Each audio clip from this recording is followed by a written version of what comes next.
화제의 사건이나 사회 현안을 인물을 통해 조명하는 시간 피플입니다. 세상에 아름다운 이별은 없다는 말이 있죠. 오랜 시간을 함께한 부부의 이혼이라면 더욱 복잡하고 힘들 수밖에 없는데요. 오늘 피플에서는 김광웅 이혼 전문 변호사를 만나 현명한 이혼을 위한 법적 조언을 들어봤습니다.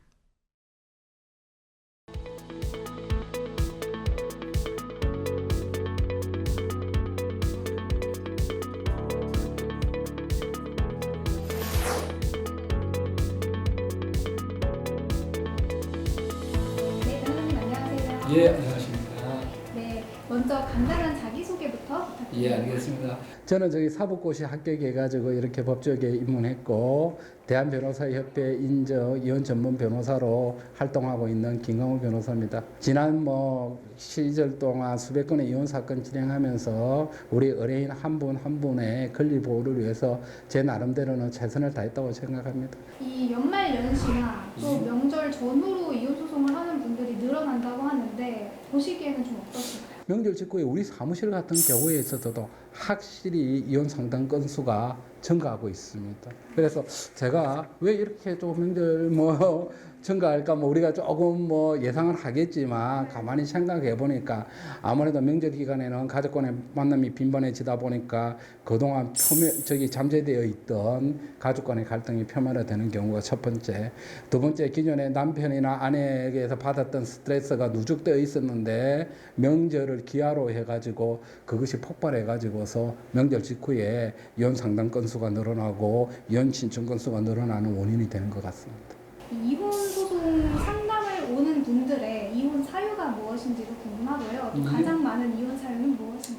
이혼 사유는 우리 민법에 840조에 규정되어 있습니다. 먼저 그 이혼 사유들을 살펴보면은 첫 번째 배우자의 부정행위, 두 번째 악의의 유기, 세 번째 배우자나 그 배우자의 직계 존속이 나에 대한 부당한 대우, 네 번째 내 직계 존속에 대한 배우자가 부당한 대우를 하는 거, 다섯 번째는 3년간 생사불명명, 여섯 번째는 기타 혼인을 계속하기 어려운 중대한 사유로 규정되어 있지만 최근에 두드러지는 이혼 사유는 성격 차이, 경제적인 문제, 배우자의 부정행위, 가사나 육아의 분담 문제로 인한 다툼, 가족 간의 갈등으로 인한 가정폭력 등이 주요한 원인입니다.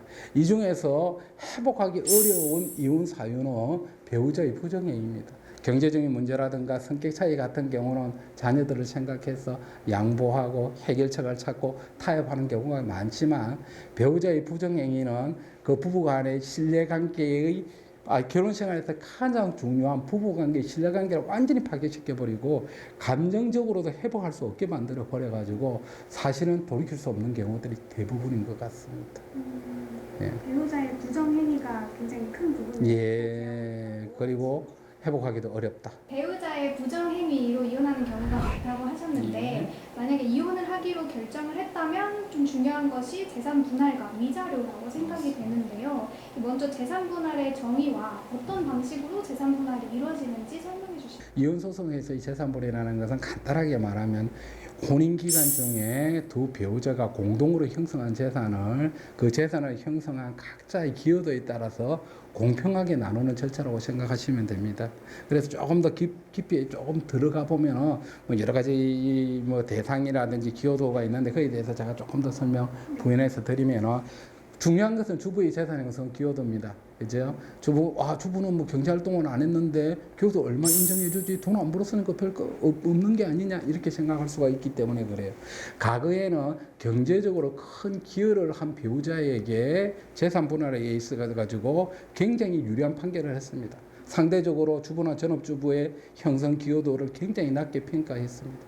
그렇지만 이제 양성평등이 강화되고 여성의 지위가 상승되다 보니까 우리 최근 대법원의 판례는 혼인기간이 짧으면 안 됩니다. 대신에 혼인기간이 상당한 기간이 지속된 것을 전제로 해서 전업주부와 가사와 육아를 전담하였고 이로 인해서 남편이 경제활동에 집중할 수 있었다고 한다면 혼인기간 중에 공동으로 형성된 재산에 대해서 전업주부인 아내의 재산 형성도를 40에서 50% 그러니까 거의 돈 번 거하고 비슷하게 인정해 줄 정도로 크게 지금 바뀌어 있다는 겁니다. 따라서 우리 주부가 이혼 소송을 하는 경우에 있어 가지고서는 첫 번째 가사 맞벌이 여부, 두 번째 가사 분담을 어떻게 했는지 여부, 세 번째 자녀 양육에 얼마나 내가 기여를 했는지 여부에 집중해 주시면은 경우에 따라서는 45%의 재산 형성 기여도 인정받을 수 있으십니다. 그러면 재산 분할에는 어떤 부분까지 좀 포함이 되는지도 궁금한데요. 재산 부분에 포함되는 재산들하고 그다음에 우리 법원이 실무상으로 재산 분할하는 방식에 관해서 제가 간단히 좀 설명드리겠습니다. 저기 먼저 가장 중요한 것은 퇴직금입니다. 퇴직금이라는 것은 결국 받지 않은 돈이지 않습니까? 그저 남편이 직장을 다니고 있는 상태이기 때문에 그렇지만 혼인 기간에 형성된 퇴직금은 당연히 재산 분할이 대상이 되고 실무상으로 그걸 어떻게 분할하느냐 하면은 이혼 소송이 제기된 시점을 기준으로 그날 받을 수 있는 예상 퇴직금을 회사에 사실조회를 합니다. 그러면은 예상된 퇴직금이 나올 거 회사에서 보내줄 거 아닙니까? 이날 퇴직하면 이 돈을 받는다. 그러면 그 돈에서 혼인 기간이 있을 거 아닙니까? 혼인 기간에 비례해 가지고서 재산 분할 대상이 됩니다. 좀 더 쉽게 설명을 하면은 조회받은 예산 퇴직금이 1억 원이고 건소문 연수는 10년이고 혼인 기간은 5년이다. 그러면 그 예상 퇴직금 1억 원 중에 5천만 원이 재산 분할 대상이 되는 겁니다. 또 연금이랑 채무 등도 포함이 될까요?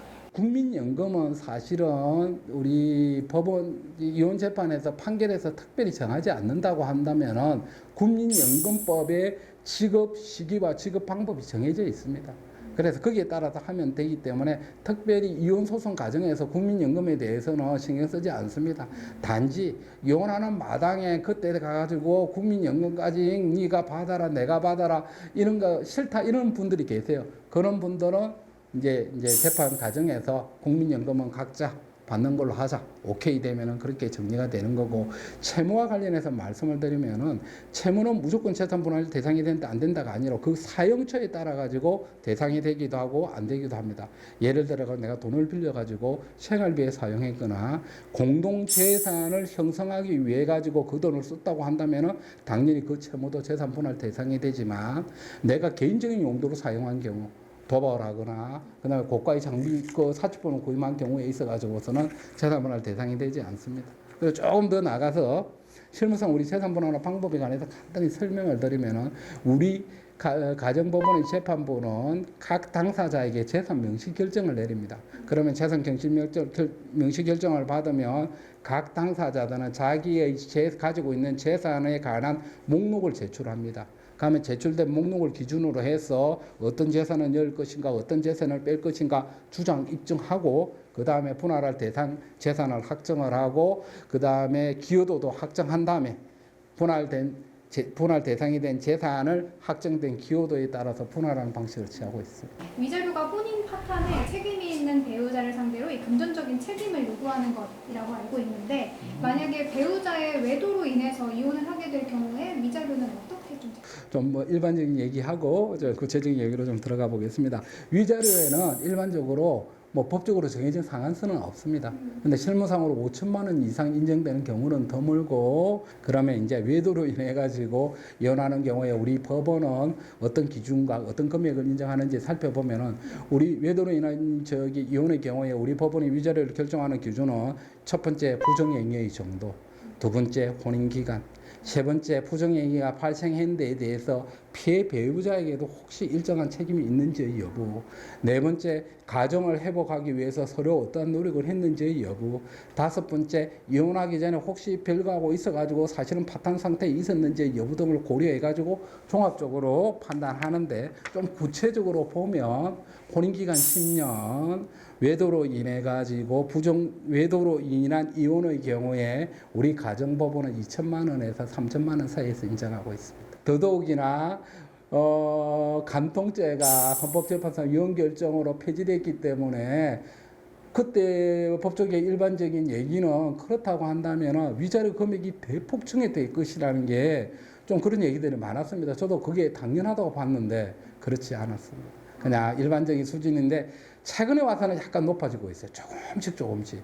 그러니까 몇 년 전만 해도 뭐 이혼하는 경우에 있어서 외도로 이혼하는 경우에 있어서 인정되는 위자료가 1,500에서 2,000 정도였어요. 그렇지만 지금은 2,000에서 3,000 조금씩 높아지고 있는 것 같습니다. 배우자의 외도 사실을 알게 된 경우에 6개월이 지나면 이혼을 청구할 수가 없다 이런 얘기를 들었는데요. 이것이 먼저 사실인지 설명을 해주시면 좋겠습니다. 반은 사실이고 반은 사실은 아닙니다. 이게 6개월이 지나서 이혼 청구를 할 수 없다 이런 얘기가 왜 나왔냐면 우리 민법 841조에 보면은 부정행위를 용서했거나 부정행위를 안 날로부터 6개월이 경과하면은 그 부정행위를 이유로 이혼 청구를 할 수 없다는 규정이 있습니다. 그럼 이 규정이 있으니까 당연히 이혼 청구 못할 거 아닙니까? 그러면은 이혼 못하는 거네. 이렇게 생각할 수 있는데 우리 대법원이 그렇지만 모든 그 사실관계에 대해서는 여러 가지 경우의 수가 있다 보니까 우리 대법원이 특별한 경우의 수에 대해 가지고 판례를 내놓은 게 있습니다. 우리 대법원 판례를 한번 보면은 부정행위를 부정행위를 안 때로부터 비록 6개월의 기간이 경과했다고 하더라도 그 6개월의 기간 동안에 감정적으로 여러 가지 혼란이 있었고 그리고 6개월의 기간 동안에 혼인관계를 회복하려고 여러 가지 노력을 했음에도 불구하고 도무지 혼인관계가 회복되지 않았다. 그래서 나는 이제 안 되겠다. 이혼해야겠다. 그러면 그러한 이혼 청구는 인정하고 위자료 청구도 인정하고 있습니다. 다만 이때 우리 법원이 이혼 사유는 배우자의 부정행위가 아니라 그 제한 규정 때문에 기타 혼인을 계속하기 어려운 중대한 사유로 보고 있는 것입니다. 이 자녀가 있는 경우에는 이혼 소송 시에 양육권을 두고도 공방이 자주 벌어지잖아요. 네. 이 양육권을 확보하기 위해 내가 양육권을 가져오려고 한다 싶은 분들은 어떤 내용을 입증을 해야 할까요? 우리 가정법원은 양육권의 결정에 있어서 가장 중요한 잣대는 자녀의 최선의 이익, 다른 말로 자녀의 복리, 누가 양육하는 것이 자녀의 복리를 위해서 최선일 것인가에 대한 기준으로만 판단하고 있습니다. 그래서 양육권 결정의 심리 과정에서 양육권 결정을 내가 받기 위해 가지고 여러 가지 증거들을 제출해야 되는데 그 중에 좀 중요한 증거들을 제가 좀 나열해 보면은 첫 번째, 내가 기존에 상대방 배우자보다 내가 주로 자녀들을 양육하고 있었다. 예를 든다면은 학원이라든가 학교에 내가 주로 상담 가가지고 상담 받았다. 두 번째, 학교 행사에 내가 다 우리 배우자는 가지 않고 내가 가가지고 다 애하고 사진 찍고 촬영했다. 그런 건 중요한 증거가 되고, 두 번째, 경제적인 능력 뺄 수 없지 않습니까? 경제적인 능력이 좋아야만 애한테 좀 더 좋은 환경을 줄 수 있기 때문입니다. 그래서 경제적인 능력과 주거 환경에 관한 증거도 중요하게 봅니다. 예를 들면은 월급 명세서라든지 소득증명원이라든지 세금을 얼마 낸 것과 같은 소득 관련 자료들, 주택의 소유 여부라든지 전세 계약서와 같은 어떤 주거 환경에 관한 자료들이 중요합니다. 세 번째는 상대방이 자녀를 방임하고 학대했다는 증거들, 이건 굉장히 중요한 증거들입니다. 그래서 아빠나 엄마한테 내가 학대받았다고 한 자녀들의 진술서라든지 통화녹음이라든지 사진이라든지 학대 방임으로 인해서 경찰서에 신고한 내역이라든지 굉장히 중요한 증거가 될 거고요.